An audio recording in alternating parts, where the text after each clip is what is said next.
Hi everybody. Welcome to the Parent Series for First Fridays. I'd like to introduce Dr. Cynthia Barrett.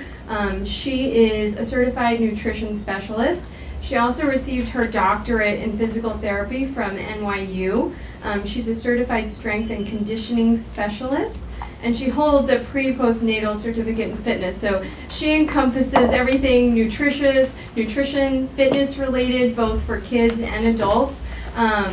We've been working together with my daughter for over a year now, doing physical therapy, and she's been amazing. And I thought she would have a wealth of knowledge to share for next-gen parents. So please welcome Cynthia. Thank you. So good afternoon, everybody. I saw someone as I came in eating vegetables, so they had the right idea. So we're going to be talking today about vegetables in general, why kids are not getting enough vegetables, and what can we do about this, and adults as well. I mean, this can apply to adults. So let's go over some statistics here. So according to the CDC, obesity is 1 in 6 in children and adolescents. So there's an alarming amount of cases coming up. As we go along, we're seeing kids having more and more issues with this, right? Allergies. Allergies is another issue with children. It's reported by the CDC that hay fever in the past 12 months has increased by 6.1 million. There's also reports of respiratory allergies within the past 12 months, 7.4 million. And then we have food allergies, which is the most common that we know of, right? So that's about 4 million. And then we have skin allergies, which we see a lot in kids, and that's about 8.5 million. So once again, it's all related to food, and we'll talk about that later.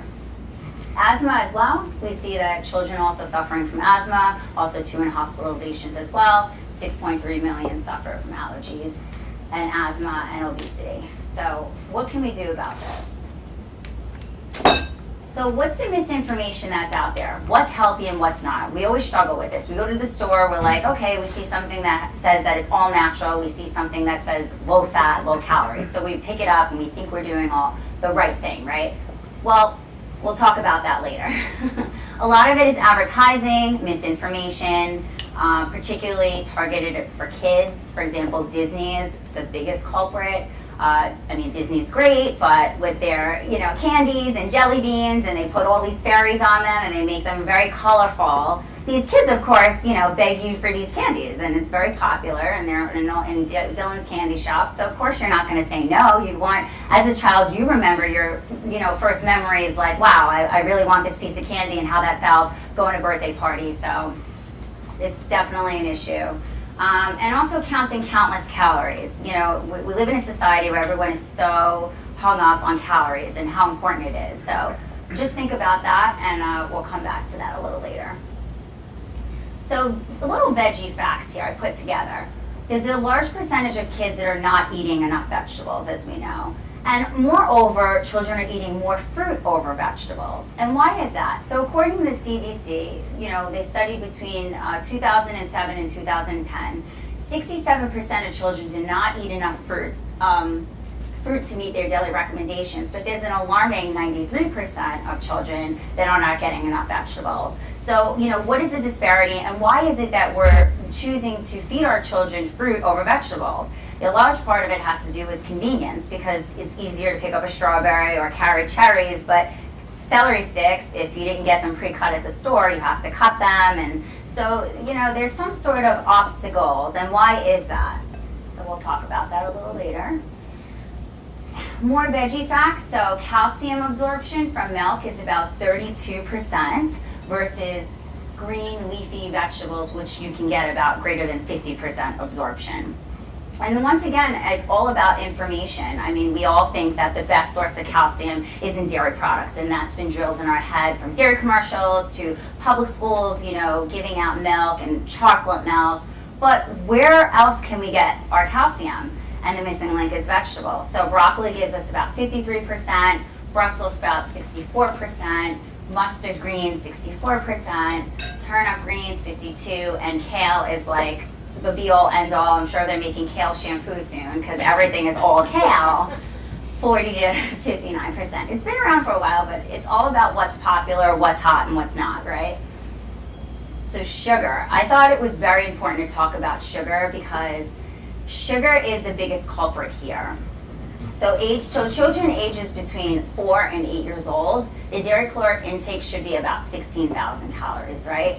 But most of their calories, is about like 3 tablespoons a day. That's what it should be if you're 4 to 8 years old, right? Preteen years, you should be getting about 5 to 8 tablespoons of sugar out of your calories. Well, the scary truth is that according to the American Health Association, most of these children, they're finding between 1 and 3 years old, they're typically consuming about 12 tablespoons. So why is that? I mean, why are we consuming so much sugar? Why? Because we have so much processed foods. By the time the child is about 4 to 8 years old, sugar consumption has skyrocketed, and now they're at 22 tablespoons.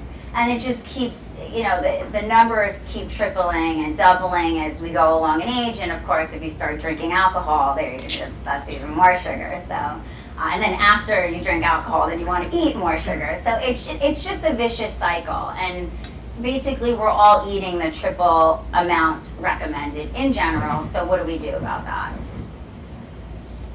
So unsafe ingredients is another thing that I felt that was necessary to discuss because in terms of not eating enough vegetables, we're also having a lot of processed foods that have unsafe ingredients in it. So what we're not understanding is, for example, Annie's organic goldfish. Just to give you an example, I mean, I ate goldfish growing up and it definitely wasn't organic. But, we're not looking at the ingredients when we're eating. We're so consumed about the calories. So, for example, I looked up Annie's organic goldfish. You're like, oh, it's no big deal. It's organic. Well, the yeast extract has MSG. So it's like you're trying to, feed a healthy snack to your child, but yet you don't fully understand how they hide like yeast extract. And what does that actually mean? It means MSG. So even though MSG is not labeled, it's in foods and it's hidden in disguise under different names, right? So if it's foreign to your eyes, it's definitely foreign to your body. So all the food coloring and all the chemicals that we're unable to pronounce, with the exception I had to put in herbs, because there's a lot of herbs out there now that are in foods and vitamins that are very good for you, and you're probably not recognized by you, but are very good for you. But it's all those other chemicals that we don't know about, what it does to our body. And I know in our cells, we create toxins, and those toxins create toxins, and then it builds up in our tissue, and then it creates the allergies and the obesity and the asthma. So this is definitely not talked enough often. Your gut microbiome is another key determinant as to why children do not eat vegetables. Why? Because if you're eating processed food, that's what your bacteria wants in your gut. So we have healthy gut, and we have healthy bacteria and bad bacteria, right? And there needs to be some sort of healthy balance with that. So the totality of the microorganisms that are collectively genetic material in our gut presents in the human body or in our environment. So we have, bacteria in our tongue, we have bacteria in our mouth, in our eyes, everywhere, right?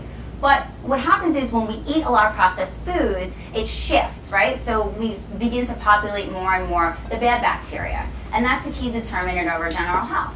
And that's another reason why we have cravings. So that's why children would pick, out of any day, the children's menu, when you go there, you'll see chicken nuggets and french fries. They're going to pick that because their microbiome is telling them to eat that versus eating, vegetables. No one's going to sit down, and I've never seen a child sit down and eat a bag of broccoli. It just doesn't happen, and neither do we, right? So there needs to be some sort of shift and creativity here to foster vegetables into our diet. So culture. So what do we do about this cultural barrier that we have? There's definitely a battle between parents and kids in terms of, what they want to be fed. I mean, you want to do the best by your children, but obviously you don't want your children to starve either, right? So it's this constant struggle and battle. And a lot of it has to do with how we're socialized. So we go to birthday parties. We don't have, veggie cakes. We have birthday cakes. And birthday cakes have a lot of sugar, and they taste really good. And they also create memories for us, very dear memories, and that's another reason why we continue to do what we do. But if we can make a conscientious shift and maybe start making birthday cakes or going to the store and buying healthier cakes that are made that still look pretty, there can be a shift in our taste buds, in our culture.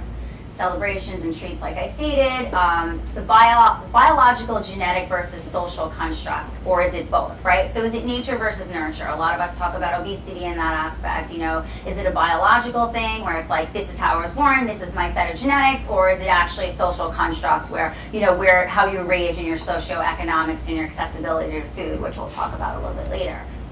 But in general, I found a study, and this study was, you know, in 1982, I mean, they were talking about this, and the difference of, they found that mild to moderate obesity in the United States fits the proposed definition of a culture-bound syndrome, meaning the less precise synonym, folk illness, has implied that such syndrome exists only in other cultures. Well, what does that mean? I mean, it's like, you know, is it biological? Is it social? I think it's a little bit of both. And now that we know with the microbiome, and now we know with genetics, that every single cell that gets replicated, you can change your genetics. So what can we do about this? Is it diet over lifestyle, or is it lifestyle over diet? And I think it's shifting the idea of changing our lifestyle and living overall general healthy life than just being so consumed about a diet. And if you know what, if you want that birthday cake once in a while, that's fine. But if the lifestyle is there, that's what's important. Also in culture is accessibility. We talk a lot about socioeconomics and the lack of availability in the grocery stores, you know, but to be quite honest, shopping at Whole Foods, I can tell you, you can definitely fill your shopping cart with a lot of unhealthy things, and a lot of things that are labeled natural and good are not. So once again, this all comes back to the premise of what's really accessible, and I argue it all comes down to the ingredients. So how do we make a conscientious social shift, like I stated before? Well, first is consumer education, right? So like if we become more educated, we think that we're educated about food, but then we're always struggling with some sort of health issue. We know someone who just got diagnosed with something.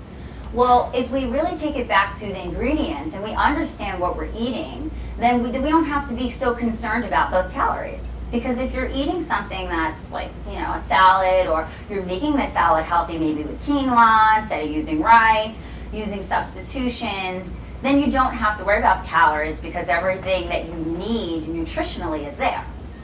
So substitutions, for example, cutting out addictions and substitutes. So, you know, just simple examples, instead of the ranch dressing, you know, pick olive oil, extra virgin olive oil, something that is easily more digestible and recognized by our body, right? I mean, it's those little substitutions that we can make every day that add up.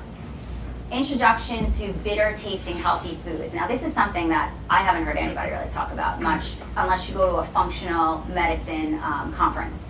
The idea is that our taste buds now, and that the microbiome bacteria that I was talking about that's in your mouth, well, they also crave certain things too, and they crave the taste of salt and sweet, which is in most processed foods. Now, with bitter tasting healthy foods, those are the foods that help with detoxification and are actually healthier for our body, like lemons and arugula and basil and rosemary. Those have, you know, definitely a bitter taste, and it's an acquired taste for some of us. So to introduce those foods and mix them in slowly but surely into our own diets and our kids' diets, they'll eventually start to have that bacteria that craves those types of foods.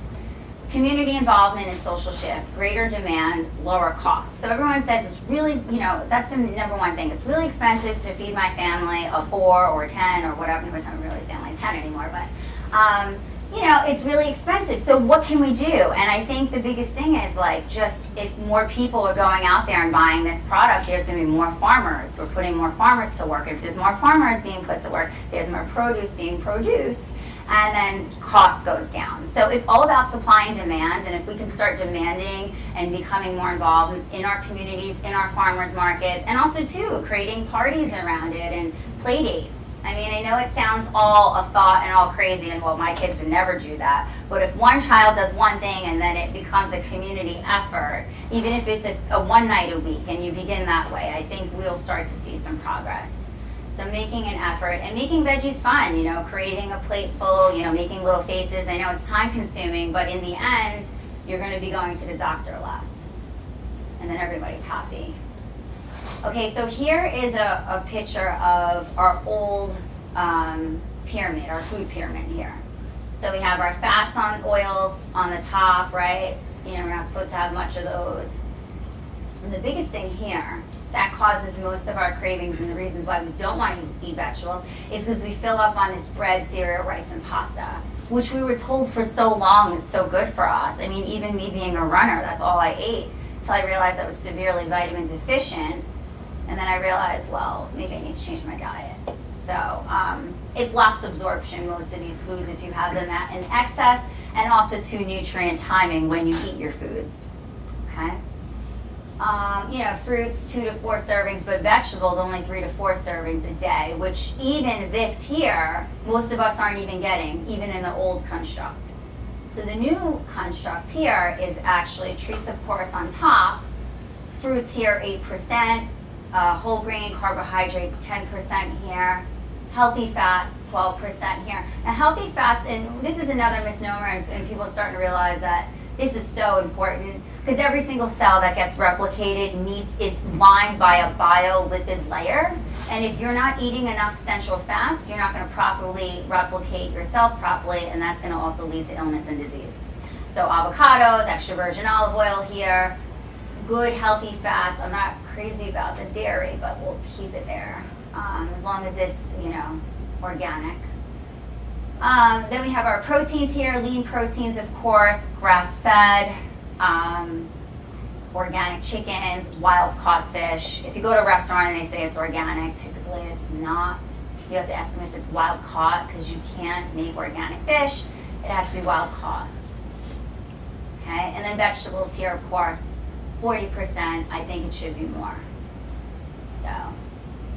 So here's some food for thought. Gorillas, pound by pound, are the strongest mammals on Earth, and they are vegans. So just to think about the strength that they have, and they don't eat any meat, and they don't have any dairy, and they definitely can pick me up and put me down. So I'm not going to argue with that. So, and that's all I have. This is my company, and if you have any questions, I'm here to take questions now.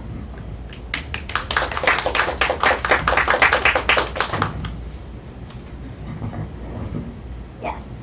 You mentioned MSG or something. What is that? I don't know what that is.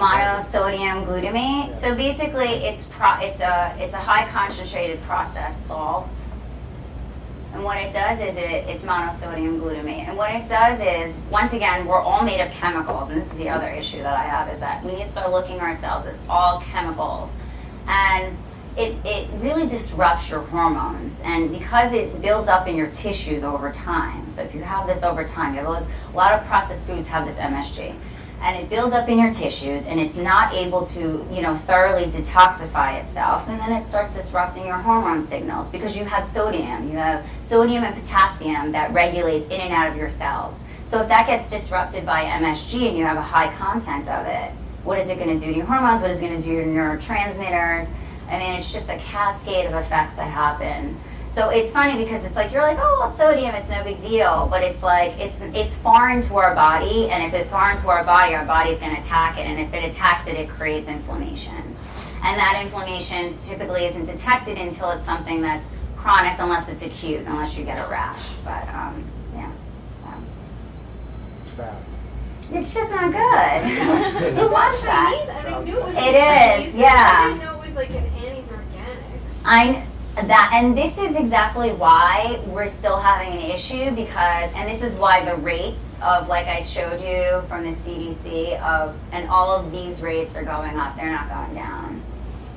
So we're spending all this money on all these organizations, for against cancer and everything, and I'm not knocking them by any means, but being in the medical field and working with children and working with adults and seeing and feeling people's bodies and seeing what they eat, being a trainer at Equinox and then also working with babies, you can feel it. And when you feel it, you actually experience it. So that's why I decided to get my nutrition certification, because I realized it just goes hand in hand. I suffer from my own, things in life. I cured myself naturally. So realizing that the body heals itself, because if you get it caught, it heals itself. There's no need for any of this stuff. So, but it's going to be a shift. I'm just curious, what do you think? 'Cause I'm blown away by the marketing. Oh yeah. Of food, and what do you think? these corporations Lobbyists. ethically have a responsibility. Yeah. People told me that, like, I didn't even know this, I just found this out like last month. Like, there's a difference between cage-free chicken and free-range chicken, which sounds like the same thing. Oh yeah. But I mean, everything's being called organic, but like I was told only a certain percentage has to be organic, the rest can be crap. Right.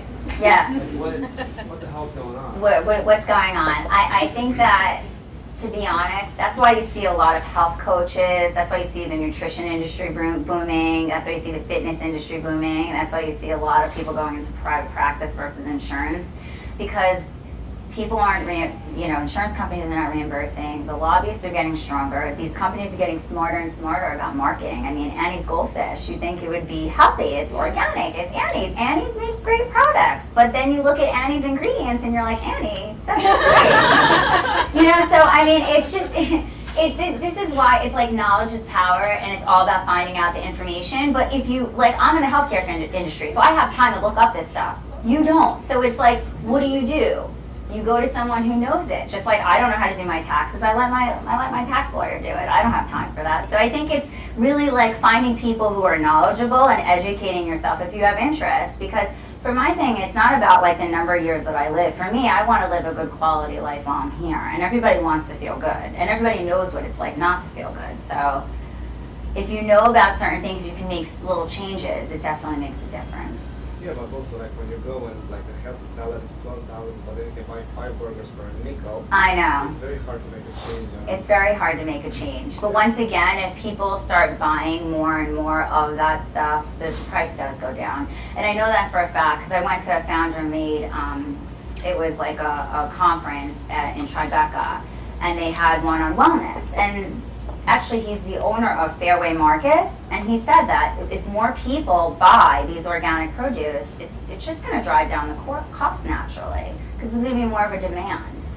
So I think that, we have more power than what we think, and if we start demanding certain things from our community and our supermarkets, for example, like if I want something in my supermarket and it's not there, I'll go to the manager and I'll ask them, hey, can you order this here? And they're like, sure. They see me there all the time. They're like, okay, yeah, she comes here all the time, sure. And then they'll order it. So next time I go there, they'll have it. So it's just making those little shifts. You'd be surprised that it makes a difference. What do you think about the artificial sweeteners? Oh yeah, so if it's artificial, I don't do it. I just don't. What's the one you've been buying? Stevia is a natural. It's a sugar alcohol. I just don't personally like the taste, but it's a good substitute. But things like I try to get like brown sugar that's naturally naturally dried by the sun because it's less processed. I know it sounds crazy, but you'll start to. I'm gonna have my own little product soon because I'm tired of this. And see like Cynthia's picks, and you're gonna know exactly what sugar to buy. And then the market's gonna be like, where did she come from? Be like, yeah, this is the best sugar. Can you send us a list? I will, definitely. When it comes out, I'll send it over to Nicole. Next jump will get the first dibs.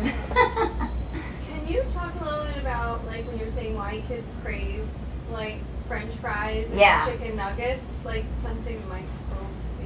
Yeah, so the microbiome, so we all have bacteria in all of our intestinal linings, so all the way from our mouth to our anus, right? So it's a long track of bacteria, even in our skin. But what happens is once you start eating those foods, it creates memory cells in that bacteria, and it craves it more and more. And they also put like addictive chemicals in these foods as well. So that's like on top of. That's why they like. That's why they like it. Because it lights up certain things, because it releases dopamine, it releases serotonin, and then once you start having more and more of it, your body doesn't produce as much. So let's say if you have one cookie, right? It's like but you have it over time, you keep having more and more and more. It's not enough. You don't get that feeling. So you're not getting the release of the serotonin and dopamine. So it's depleted. So what do you naturally do? You're going to go and pick up more, and then it creates more and more of the. It's a vicious cycle. It's all about hormones and neurotransmitters, and so that's what it comes down to. So our kids are addicted to French fries and chicken nuggets, basically. Yeah, and that's why they're not having vegetables. So I could come in and talk about like, you know, what vegetables to eat, but like the reality is that you may like peppers and you may not like broccoli, so I'm not going to talk about the benefits of them. You can look that up on your own. I want to talk about why kids aren't eating vegetables. Like, what's the issue? What are the real issues behind why we're having these issues? Like I feel like it's also like the moment. Like my son when he was 2, one time he was on stage and he completely tanked. Like he cried, he couldn't say his words, whatever. So after that, he was like crying. So we had some peppers and we gave him peppers and he felt good. Since that moment on, he never stopped eating peppers. Like it's his favorite snack every time he feels sad or whatever. Created a memory. Yeah, exactly. Oh, So Yeah. Creates a memory. There's also like, right, there's also that social component, that emotional, component of food as well, you know. So like I said, birthday parties, you remember a cake, you know, and of course that's a happy time, and then it makes you feel good but then you feel like crap really realistically after. Like there's just no way, like nobody really feels really good after eating, like you feel like you want to go to bed. Yeah. So does that mean that inadvertently we're creating a world of addicts? Yeah, it's already happened, it's just getting worse. Wow. It's just, but it's just not talked about because it's just hidden, you know, from us. It's an industry, and in any industry, if you can make it, it's business. So being more open about it and talking about it and being educated about it is what's going to create the shift. And it's starting to happen for sure. I mean, you're seeing urban gardening more. You're seeing rooftop gardens. You know, people are really starting to realize the importance of green, right? It's important. So. The shift is happening, but it's going to take time. Because once the Industrial Revolution happened, that's when all processed things happen. But is it going to be bigger? Meaning when you have a McDonald's on every corner and you have a Burger King on every corner, and it's just so much easier to drop in after work. It is. And pick up dinner Yeah. for the kids. You're right, it definitely is. And I think that, you know, like I said, the accessibility is going to change, but people, it's going to be certain communities. I see it's going to be more of a disparity of who's going to be educated about this versus not, and who's going to be healthy. And I think we're going to start to find a health disparity is going to be the #1 disparity amongst people versus socioeconomics and everything else. Because I think that if you take out the time, you know, to make the vegetables and prep, and it does take work, but if it's a community involvement and you get your kids, your older kids involved, and you know, you get your other family members involved, it can be less work. It just takes time. It's just another thing to do, you know? Now at my supermarket, they already sell pre-cut vegetables. Yeah. This is for soup, this is for Right. so whatever, so you don't have to do this. Right, they pre-cut everything now. You're finding them even organic now. The pre-cut stuff wasn't in Westside Market. You can find organic pre-cut stuff now, so it's just gonna take time. And you're gonna always find it in neighborhoods that can afford it, yes, but it's gonna start to trickle down. And once again, it's gonna have to be something that the people in that community are voicing their opinions on. Because we're the ones that drive the market. If we keep buying Coca-Cola, Coca-Cola is still gonna be in business. So, you know, I think we need to take a little bit more ownership in what we do. And I think it has more to do with the lobbyists in Washington. Oh, of course. I mean, yeah, it's so profitable. I mean, everybody knows the history about Coca-Cola, right? And how they used to put actual cocaine in Coca-Cola. Yeah. And then they shifted, and then they put more sugar in there, and they started making diet, and then they put something addictive in that. So it's a nasty beast, but it's something that I can see it shifting. It's going to happen. It's just going to take time. How do you explain, so for this third one where you have food allergies, Yeah. take like these peanut allergies. Mhm. When I was a kid, none of my friends like, had peanut allergies. Oh, I know. I feel like every kid. Everybody had peanut butter and jelly sandwiches going to school, and now it's a Yeah. nut-free zone. And you're telling me that's related to food. So what happened is that because they started heavily processing our foods, at that time, it was still processed, but it wasn't as processed. Now it's severely processed. And what happens is all these moms who are carrying these babies, like, they have all this processed stuff in their bodies, and then it creates allergic reactions to those foods. If you have anything too much in excess, you will eventually have some sort of allergy because it's an imbalance. So then you start to build up that, and then from there, then you can't have any more, then you have allergic reaction. Wow. And then it gets passed down to your child. Like your gut, the mom's gut bacteria, it gets passed down to the children. Wow. That's Scary. crazy.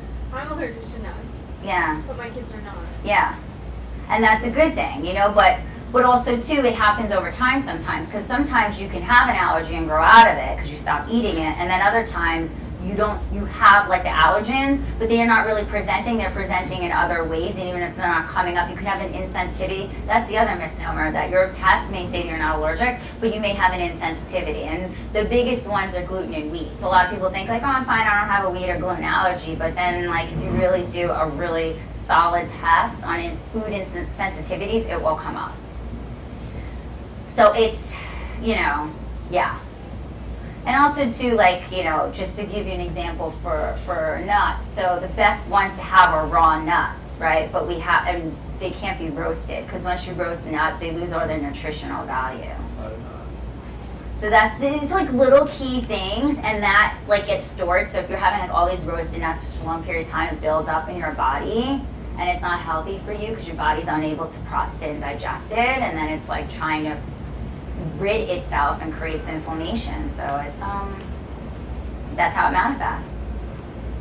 Yeah, it's so crazy. So in your experience in a parenting solution, is it monkey see, monkey do with vegetables, forcing vegetables? Yeah. So first thing I recommend is doing smoothies, right? Because smoothies, you can add vegetables easily.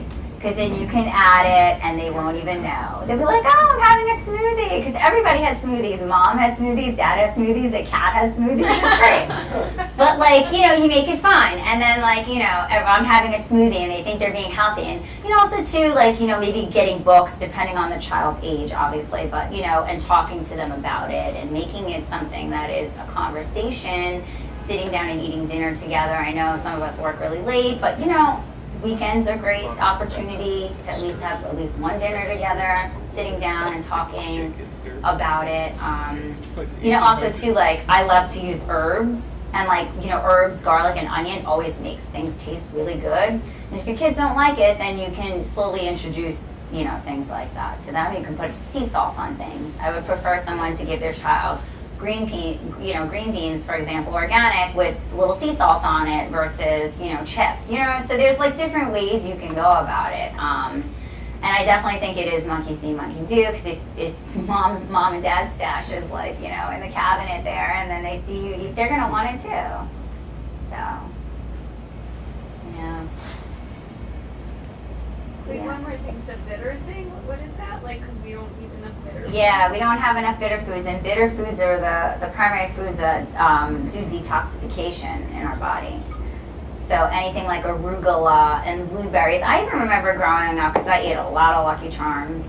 I remember growing up and like I didn't even like, I ate a lot of fruit, but I didn't like blueberries, and I didn't like raspberries, and they're actually bitter, like compared to a mango. So it's like, reintroducing the taste buds again, and Blueberries and raspberries are bitter? they're more bitter than like mango. Raspberries, blackberries. Yeah. So a good idea would be like a family vegetable Yeah. event. Yeah, So event. like, say like Friday night instead of pizza night, Right. you incorporate more Cauliflower. vegetables. Yeah. So you get the memories. Yeah, absolutely. I won't be home Uh-huh. for that then. I've Absolutely. heard you can make a pizza crust out of cauliflower. Yeah. Like shredded. Cauliflower pasta. You can't use. Yeah. Yeah, there's so many fun ways that you can do it. Think about something that your child likes to do, like making cakes, and either buy one from the store if you don't have time that's healthy, with healthy organic ingredients, or make something that's healthy. There's so many ways to go about it. It's just that we're not trained to do that, and I know that for a fact. My family, I thought I never had any weight issues. I was like, oh, I'm fine, until I realized I had a lot of health issues, and I was like, what is going on? But it's just a shift, and once you make the shift, I can promise you, my taste buds have changed a lot. And like, I'll have an apple, and I'm like, wow, that's sweet, and it's an apple, a green apple, which used to be so bitter for me. I only used to like red apples because they're sweeter. So it's just a shift, and it's just making a conscientious shift, little by little, and making a lifestyle.